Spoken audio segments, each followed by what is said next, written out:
Et salut à toutes et à tous, c'est Akatsuki, on se retrouve pour un nouveau profil sur les Chroniques oubliées Fantasy.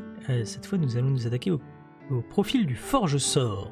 Ses déduits c'est 1d6, et ses restrictions d'armes et d'armure, le Forge-Sort, pardon, c'est manier la dague, le bâton, le marteau et l'arbalète légère. Il peut porter une armure de cuir simple seulement et ne peut pas manier de bouclier, donc c'est un mec plutôt léger.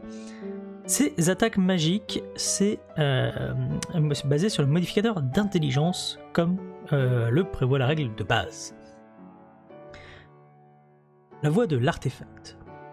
Première capacité, le bâton de mage. Le Forge-Sort crée un grand bâton magique.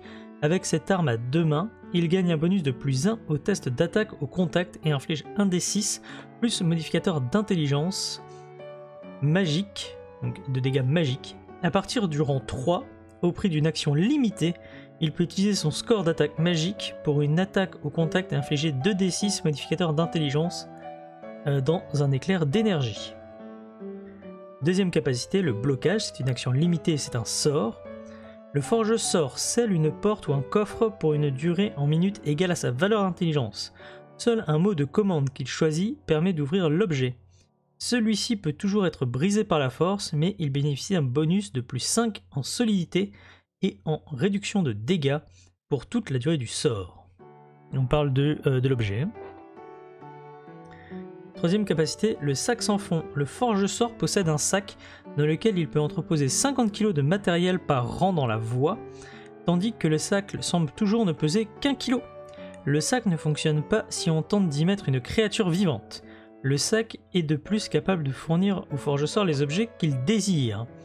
Il peut en retirer une pelle, une corde, une épée ou tout objet dont la valeur totale ne dépasse pas 20 PA, le poids 50 kg, la circonférence 1 mètre et le volume 1 mètre cube.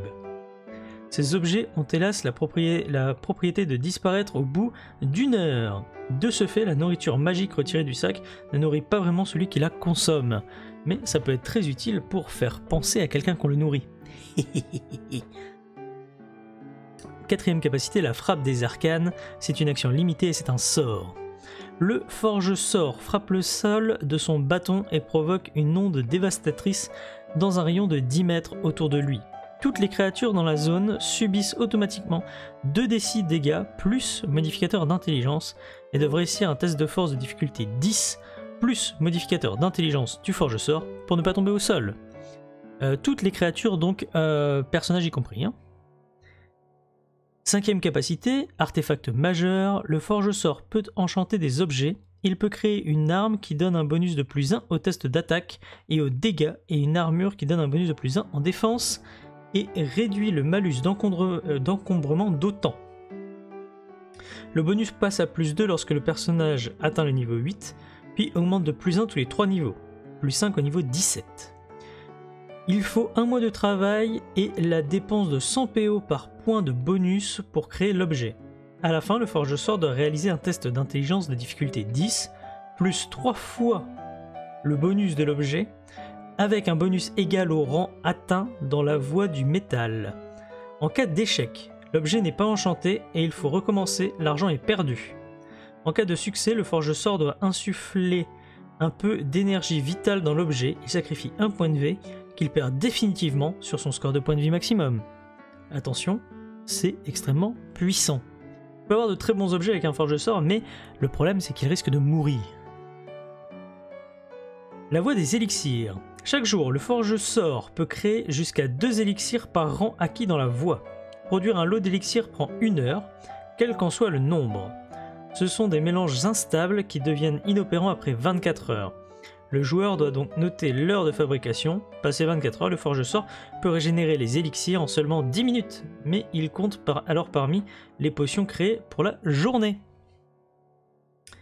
Première capacité, le Fortifiant. Un breuvage étrange qui guérit 1 des 4 plus le rang PV et permet de gagner un bonus de +3 au rang +1.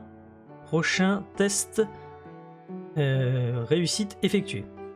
Alors, un bonus de +3 au rang +1. Alors, ça veut dire que, parce que dans le jeu, vous avez des bonus suivant la voie que vous utilisez pour si c'est RP. Donc là, ça vous donne un bonus sur le RP en cas de test sur des potions. Le feu grégeois. Le forgeur sort lance une fiole dans une distance maximum de 10 mètres grâce à une action d'attaque, réussite automatique. Le contenu explose dans un rayon de 3 mètres, infligeant 1 des 6 dégâts par rang dans la voie. Un test de dextérité de difficulté 10 plus modificateur d'intelligence du forge-sort réussi permet aux victimes de diviser les dégâts par 2. Troisième capacité, élixir de guérison. Le forge-sort peut préparer un élixir qui soigne 3d6 plus modificateur d'intelligence PV ou un empoisonnement, l'un ou l'autre. Quatrième capacité, la potion magique. Le forge-sort peut préparer une potion d'agrandissement, de forme gazeuse, de protection contre les éléments, d'armure de mage ou de chute ralentie. Voir les voies de magicien pour les sorts correspondants. Mais en gros, ça crée une potion d'un sort, un peu comme un alchimiste dans Pathfinder. Cinquième capacité, élixir magique. Le forge-sort peut préparer une potion d'invisibilité, de vol, de respiration aquatique, de flou ou de hâte. Voir aussi les sorts de magicien pour les sorts équivalents. La voie du métal. Première capacité, forgeron.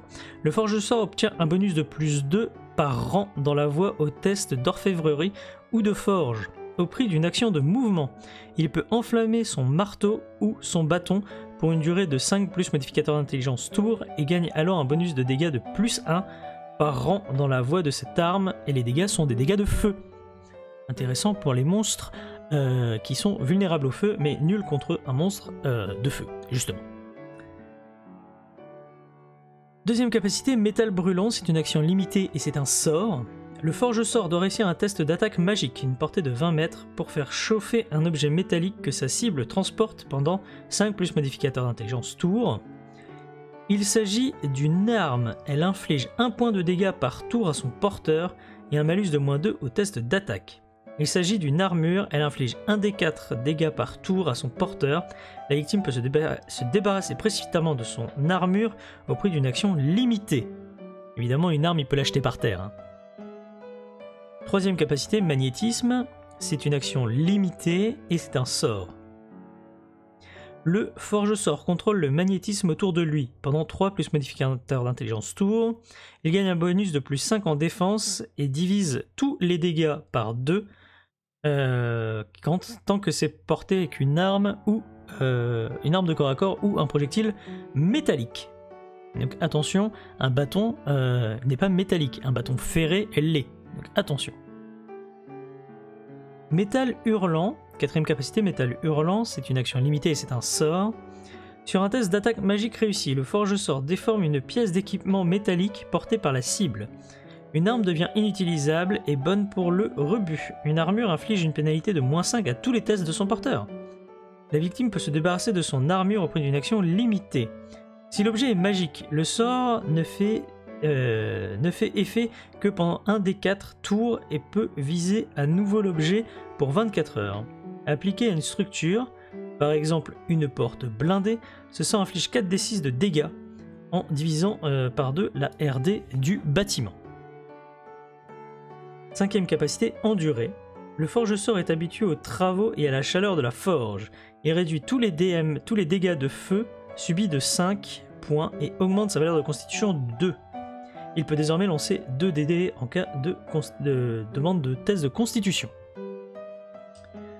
La voie du golem. Première capacité, grosse tête. Le forge-sort remplace la force brutale par un peu de réflexion.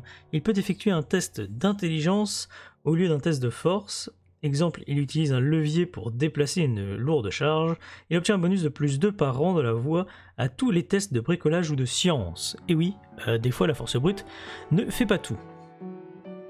Deuxième capacité, golem. Le golem est une créature humanoïde fabriquée par le forge-sort pour lui servir de serviteur et de garde du corps. C'est une créature non vivante. Son initiative, c'est la même que celle du forge-sort. Sa défense est de 14, ses PV sont de 4 fois le niveau du forge-sort, son attaque c'est le niveau du forge-sort plus le modificateur de force du golem. Ses dégâts sont de 1d8 plus 1, sa force est de plus 1, dextérité moins 1, constitution plus 10, intelligence moins 4, sagesse moins 3, charisme moins 4. Le forge-sort peut réparer le golem au rythme de 1d6 par rang, plus modificateur d'intelligence PV par heure. Et oui. Protecteur, troisième capacité protecteur. Une fois par tour, s'il est au contact d'un personnage, le golem peut s'interposer et subir les dégâts d'une attaque à sa place. Quatrième capacité, golem supérieur. Le forge-sort peut améliorer son golem en choisissant une option parmi les suivantes. Armure plus 5 en défense, félin plus 3 au modificateur de dex, baliste portée 20 mètres 2d6 de dégâts, taille plus 10 PV et plus 1 au modificateur de force, vol des sauts de 40 mètres en action limitée, cerveau amélioré plus 2 au modificateur d'intelligence, sagesse et charisme, doué de parole, puissant plus 2 modificateurs de force, arme à deux mains 1d8 de dégâts au contact. Le joueur peut choisir une option de plus lorsque le personnage atteint le rang 9, le rang 13 et le rang 17, enfin les niveaux 9, 13 et 17. Les options peuvent être choisies plusieurs fois et cumulées. Ça peut être intéressant. Cinquième capacité, intelligence héroïque. Le forge-sort augmente son intelligence de 2 et peut désormais lancer 2d20 à chaque fois qu'il un test d'intelligence lui est demandé. Dernière voie, la voie des runes. Première capacité, rune de défense. Le forge-sort inscrit des runes de protection sur l'ensemble de son équipement et parfois jusque sur sa peau. Il obtient un bonus de plus 1 en défense par rang dans la voie. Deuxième capacité, rune d'énergie. C'est une action limitée et c'est un sort. En réalisant un rituel de 5 minutes, le forge-sort enchante un bijou pour 24 heures. Celui-ci permet de relancer un des 20 une fois par combat sur un test d'attaque, de force, de dextérité ou de constitution. Un seul bijou de ce type peut être porté. Donc vous avez quand même la possibilité de relancer une fois par combat un test, ça peut renverser une situation. Troisième capacité, la rune de protection, c'est une action limitée et c'est un sort. En réalisant un rituel de 5 minutes, le forge-sort enchante une armure pour 24 heures. Celle-ci permet d'ignorer les dégâts d'une attaque une fois par combat, ce qui est plutôt pas mal. Quatrième capacité, rune de puissance, c'est une action limitée et c'est un sort. En réalisant un rituel de 5 minutes, le forge-sort enchante une arme pour 24 heures. Celle-ci inflige un dégât maximum une fois par combat. Inflige les dégâts maximum, une fois par combat. Donc vous pouvez décider, par exemple sur un critique, de dire « Ah bah non, j'utilise ma rune de puissance ». Cinquième capacité, rune de pouvoir. Le forge-sort peut lier un sort sur un objet par une inscription runique. S'il ne connaît pas lui-même le sort, il doit se faire aider par un personnage qui sait le lancer. Le sort ainsi lié peut être utilisé 3 fois par jour. Le processus est le même pour fabriquer une arme ou une armure magique. Remplacer le bonus par le rang du sort à lier. Il peut aussi lier certains sorts à une potion, en général les sorts dont le personnage lui-même est la cible, mais pas au-delà de son rang dans la voie des élixirs. Au prix de 1 jour de travail, de 10 PA par rang du sort, les PV perdus sont la création d'une potion et récupérée dès que la potion est consommée ou au plus tard après 1 an. Alors ça c'est un peu compliqué, je vous l'avoue. Le forge-sort est très complexe à utiliser, mais il peut être extrêmement puissant. Des réflexions sont à faire. Mais on va se quitter là, parce que c'est la fin du forge-sort. On se retrouve très bientôt pour un nouveau profil. Allez, bye bye.